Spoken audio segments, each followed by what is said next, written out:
Indian സ്വാതന്ത്ര്യ സമരത്തെക്കുറിച്ചും Indian സ്വാതന്ത്ര്യ സമരത്തിൽ പങ്കെടുത്ത ആളുകളുടെ വിശദമായ വിവരങ്ങൾ, അതുപോലെ അവരുടെ ഫോട്ടോകൾ, അവരെക്കുറിച്ചുള്ള ഹിസ്റ്ററി, അവരുടെ ജീവചരിത്രം, അങ്ങനെ ഒത്തിരി കാര്യങ്ങൾ നമുക്ക് ഇവിടെ വന്നു കഴിഞ്ഞാൽ കാണാം. അതെല്ലാം ഡിജിറ്റൽ രൂപത്തിലാക്കിയിട്ടുണ്ട്.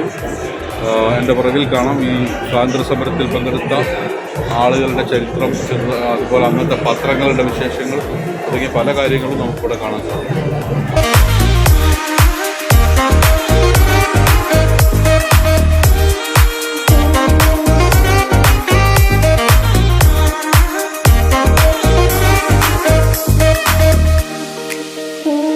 സർദാർ വല്ലഭായ് പട്ടേലിന് മുമ്പിൽ പ്രതിജ്ഞ ചെയ്യാനുള്ള നമ്മുടെ പേരും വയസ്സും നമ്മുടെ നാടും അഡ്രസ്സും അടിച്ചു കൊടുത്തു കഴിഞ്ഞാൽ നമ്മുടെ പേരും വിവരങ്ങളും സ്ക്രീനിൽ കാണാൻ സാധിക്കും.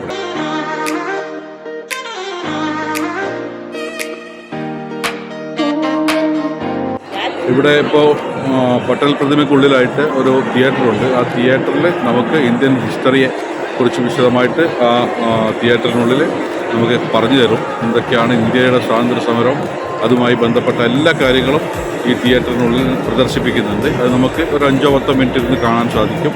അതിലൂടെ ഒരുപാട് അറിവുകൾ കിട്ടുകയും ചെയ്യും.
ഈ പ്രതിമയുടെ കാലിനടുത്തേക്ക് പോകണമെങ്കിൽ നമുക്ക് ലിഫ്റ്റ് വഴി പോകാൻ സാധിക്കും. അതുപോലെ തന്നെ ഡയറക്റ്റ് ഇതുപോലെ ഈ സ്റ്റെയർ വഴി നേരെ കയറി പ്രതിമയുടെ കാലിന് സമീപത്തെത്താൻ പറ്റും. അപ്പോൾ ഏറ്റവും കൂടുതൽ ഇപ്പോൾ നല്ല ചൂടുള്ള സമയമാണ്. വെയിൽ കൊള്ളാതെ സുഖമായിട്ട് പോകണമെങ്കിൽ നമുക്ക് എസ്കലേറ്റർ വഴി പോകാം.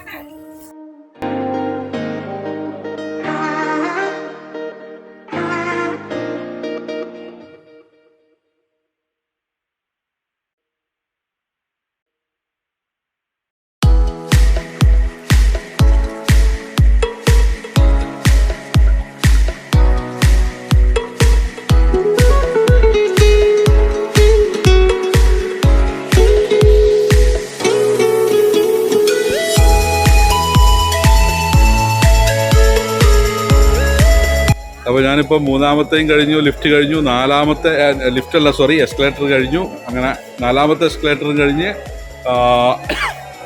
പ്രതിമയുടെ അടുത്തേക്ക് എത്തിക്കൊണ്ടിരിക്കുകയാണ്. അപ്പോൾ കണ്ടോ, കാല് മാത്രമേ എനിക്ക് കാണാൻ കഴിയുന്നുള്ളൂ. അവിടെ നിന്നുള്ള ഫോട്ടോസ് പരമാവധി ഇത്ര വരെ നമുക്ക് കാണുള്ളൂ. അതിന് മുകളിലേക്ക് എടുക്കാൻ കഴിയുന്നില്ല. കാരണം അത്രമാത്രം ഹൈറ്റിലാണ് പ്രതിമ നിർമ്മിച്ചിട്ടുള്ളത്.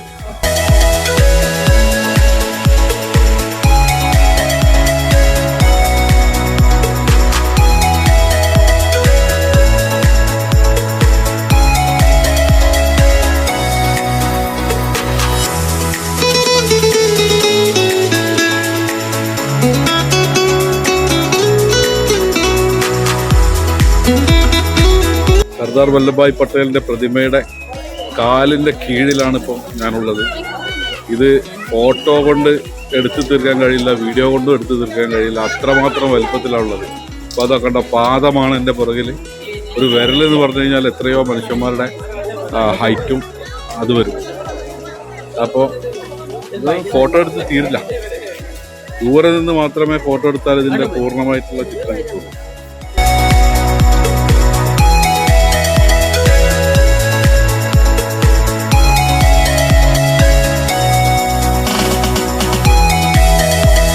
പ്രതിമയുടെ കാലിൻ്റെ പുറകുവശമാണ് ഞാനിപ്പോൾ ഇത് കാണിച്ചു തരുന്നത് പ്രതിമയുടെ പുറകു ഭാഗം, കാലിൻ്റെ ഏറ്റവും താഴെ ഭാഗമാണ്. മൊത്തമായിട്ട് കാണിച്ചു തരാൻ സാധിക്കില്ല, കാരണം അത്രത്തോളം ഹൈറ്റും ഒക്കെ ഉള്ളത് കൊണ്ട് ക്യാമറയ്ക്കുള്ളിൽ ഒതുങ്ങുന്ന ഒരു വസ്തു അല്ല അത്.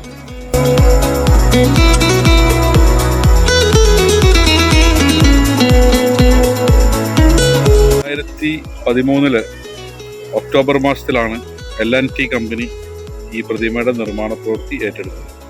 ഈ പ്രതിമ രൂപകൽപ്പന ചെയ്തത് റാംവി സുധാർ എന്ന ഒരു ഇന്ത്യൻ ശില്പിയാണ്.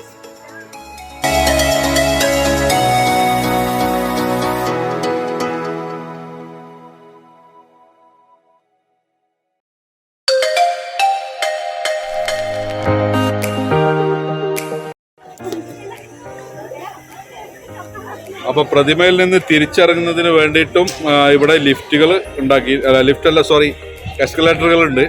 എസ്കലേറ്ററിലൂടെ നമുക്ക് മുകളിലേക്കും താഴേക്കും പോകാനുള്ള സൗകര്യം ഏർപ്പെടുത്തിയിട്ടുണ്ട്. അപ്പോൾ യാതൊരു ക്ഷീണവുമില്ലാതെ നമുക്ക് പട്ടേൽ പ്രതിമയുടെ കാലിനടുത്തെത്താം. അതുപോലെ തിരിച്ച് നമുക്ക് അതുപോലെ തന്നെ, അതായത് പ്രായമുള്ള ആളുകൾക്കും കുട്ടികൾക്കൊന്നും ഇവിടെ വന്ന് കാണുന്നതിന് യാതൊരു പ്രയാസവുമില്ല, എല്ലാവർക്കും വരാവുന്നതാണ്.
സ്റ്റാച്യു ഓഫ് യൂണിറ്റിയിലെ ഉള്ളിലെ കാഴ്ചകളെല്ലാം ഞങ്ങൾ കണ്ടു, പുറത്തിറങ്ങി. അപ്പോൾ വൈകിട്ട് ഒരു 6:30-7 മണിയാകുമ്പോൾ ലേസർ ഷോ ഉണ്ടെന്ന് പറയപ്പെടുന്നു. അതിന് വേണ്ടിയിട്ടാണ് ഇപ്പം ഞങ്ങളിവിടെ ഇരിക്കുന്നത്. ഒരുപാട് ആളുകൾ വന്ന് ഇവിടെ സീറ്റിംഗ് അറേഞ്ച്മെൻറ്റ്സ് എല്ലാം റെഡിയാക്കി വെച്ചിട്ടുണ്ട്. ഇവിടെ ഇരുന്ന് കഴിഞ്ഞാൽ പട്ടേലിൻ്റെ പ്രതിമ കാണാം. അവിടെ ലേസർ ഷോ രാത്രി സമയത്തുണ്ട് എന്ന് പറഞ്ഞതിൻ്റെ അടിസ്ഥാനത്തിലാണ് ഞങ്ങളിവിടെ ഇരിക്കുന്നത്. നോക്കാം. സ്റ്റാച്യു ഓഫ് യൂണിറ്റിയിലെ വൈകുന്നേരത്തെ ലേസർ ഷോ കാണുന്നതിന് വേണ്ടിയിട്ടാണ് ഇത്രയും അധികം ആളുകൾ ഇവിടെ തടിച്ചു കൂടിയിട്ടുള്ളത്. അപ്പോൾ രാവിലെയും ഉച്ചക്കൊക്കെ വരുന്ന ആളുകൾ വൈകുന്നേരത്തെ ഈ ലേസർ ഷോ കൂടി കഴിഞ്ഞതിന് ശേഷം മാത്രമേ പോകാറുള്ളൂ എന്നാണ് മനസ്സിലാക്കാൻ സാധിച്ചത്. പക്ഷെ ഞങ്ങളൊക്കെ പുറത്തേക്ക് ഇറങ്ങി.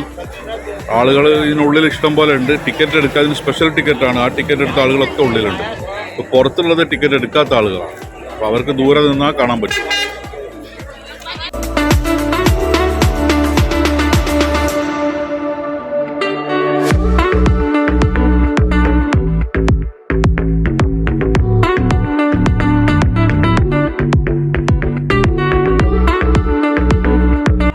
അപ്പോൾ പട്ടേൽ പ്രതിമയുടെ കാഴ്ചകളൊക്കെ കഴിഞ്ഞു. ഞങ്ങൾ പോവുകയാണ്. നേരം ഇപ്പോൾ സമയം 7 മണിയോളായി. ലേസർ ഷോ കാണാൻ നിൽക്കുന്നില്ല. ഞങ്ങൾ ബസ് പുറത്ത് വെയിറ്റ് ചെയ്യുന്നുണ്ട്. അപ്പോൾ എല്ലാവരോടും ഗുഡ് ബൈ.